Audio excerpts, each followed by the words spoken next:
जिल्ला नेवा देडबुको संस्थापक सदस्य भइकन पनि विगत धेरै वर्षसम्म चाहिँ त्यसमा काम गरेको लगातार रूपमा र विभिन्न अधिवेशन सम्मेलन गोष्ठीहरूमा पनि निरन्तर रूपमा भाग लिँदै आएकोमा स्वयम्भूमा भएको अधिवेशन जुन बिथोलियो भन्ने कुरा आयो त्यसमा गुल्मी जिल्लालाई कुनै खबर नगरेको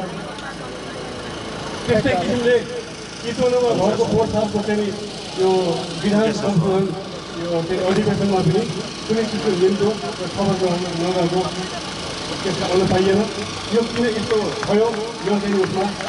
के अरे नियम निर्णयमा त्यसभन्दा अगाडि यस्तो चाहिँ कहिले भएको छैन धनकुटासम्म हामीले यो भाग लिएका छौँ त्यसपछि चाहिँ बिथोलिने गर्नु